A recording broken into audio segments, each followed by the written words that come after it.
Olá, gente! Eu sou Tina Tucci, atriz, educadora e ativista pela salvaguarda das pertences ancestrais da identidade ipitanguense para o território do município de Lauro de Freitas, região metropolitana de Salvador, o antigo distrito de Ipitanga e também freguesia de Santo Amaro do Ipitanga.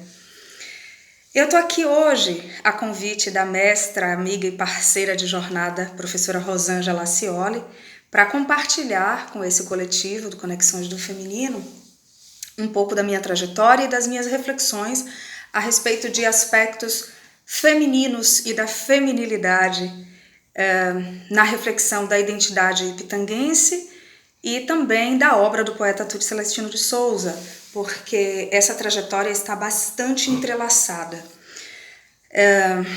A minha trajetória como ativista, como pesquisadora da identidade ipitanguense foi extremamente influenciada pela obra e pelo pensamento do poeta Tucci Celestino de Souza, de quem eu sou filha e de cuja obra sou a principal intérprete e a cuja difusão eu tenho me dedicado numa trajetória de já 11 anos de resta da poesia tudina, que ocasionou essa reflexão do que na nossa comunidade se convencionou chamar de identidade ipitanguense. Tucci Celestino de Souza é reconhecido e considerado por nós na nossa comunidade cultural como o patrono da noção de identidade ipitanguense, né?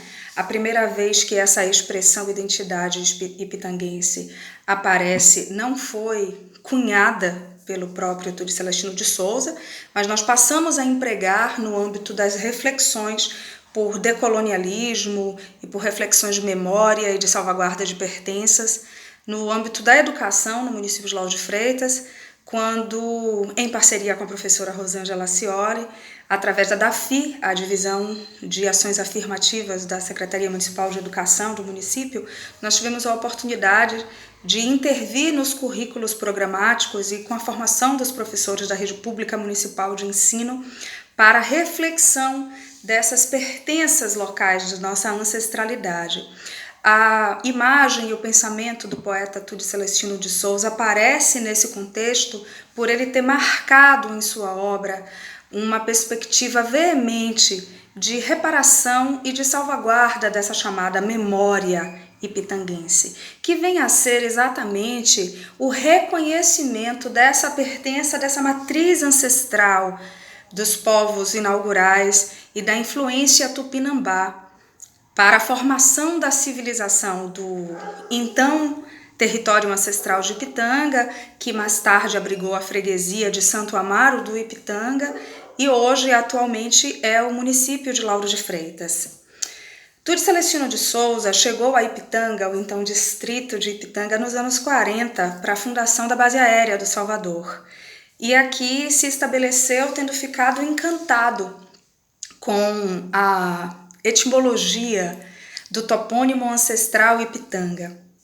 No livro dos professores Gildásio Freitas e Emanuel Paranhos, contemporâneos e amigos do poeta Tucci Celestino de Souza, há uma referência de que uma das prováveis origens para a terminologia Ipitanga seria Rio Vermelho, água vermelha, ou também Rio Menino. Alguns povos tupinambás também consideram essa outra designação.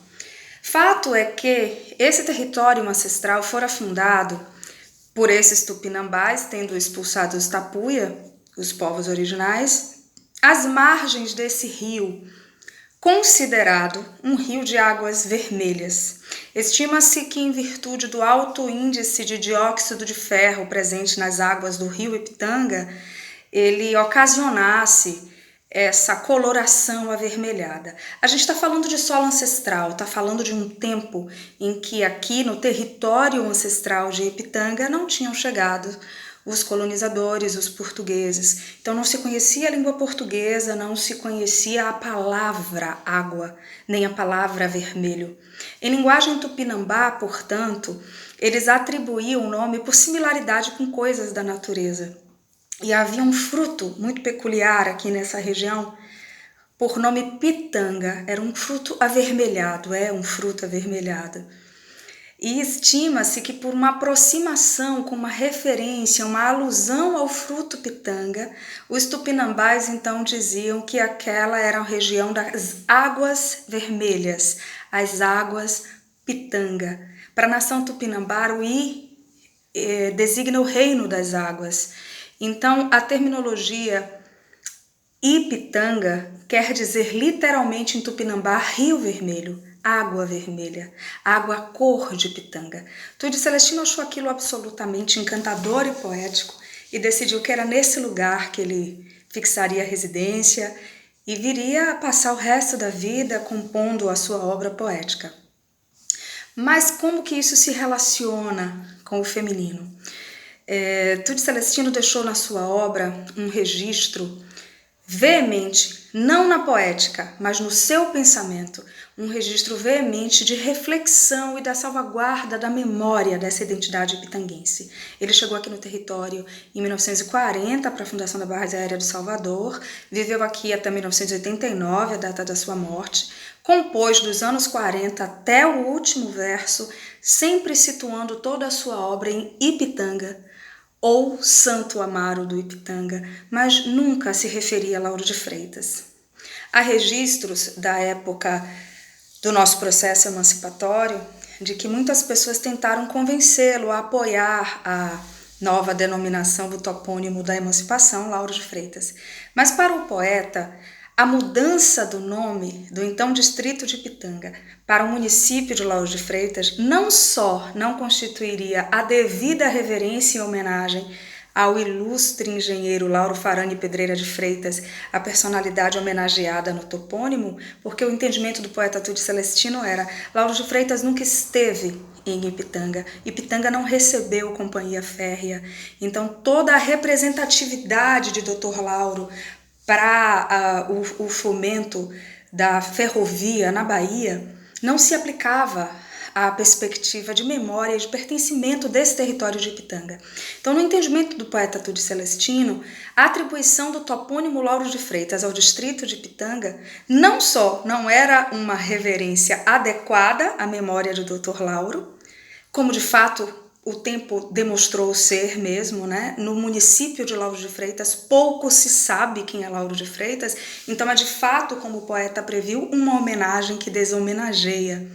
Então, e ademais, o poeta também alegava que isso apagaria e silenciaria a memória, a identidade, as pertenças ancestrais marcada no topônimo Ipitanga. Então, Tude Celestino se recusou a reconhecer o topônimo Lauro de Freitas e escreveu até o último verso, situando a sua obra sempre em Ipitanga ou Santo Amaro de Ipitanga, como uma provocação e uma reflexão, como uma atitude de resistência da memória e da identidade ipitanguense. E por isso ele é considerado o patrono da identidade ipitanguense. Mas não só isso.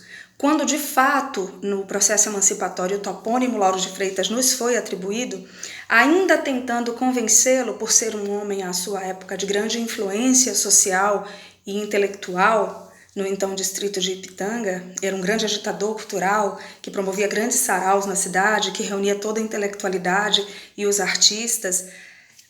Alguns emancipadores tentaram cooptar o apoio do poeta Tude Celestino de Souza para a declaração do topônimo Lauro de Freitas e ofereceram a ele a honra de ser declarado o primeiro cidadão lauro-freitense.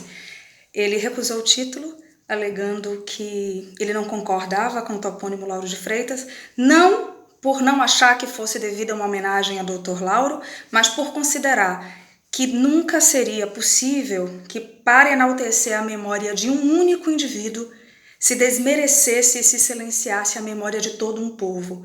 Para Tude Celestino, deveríamos ter deixado de ser distrito de Ipitanga para virar município de Ipitanga. Ele recusou o título, declarando que ele se reconhecia cidadão ipitanguense. E é dessa declaração do poeta Tude Celestino de Souza, de recusar a cidadania lauro-freitense, se autoproclamando cidadão ipitanguense, que nasce toda a minha trajetória de ativismo pela salvaguarda dessa reflexão, pela difusão desse pensamento, desse sentimento de pertença ipitanguense e de defesa da nossa identidade.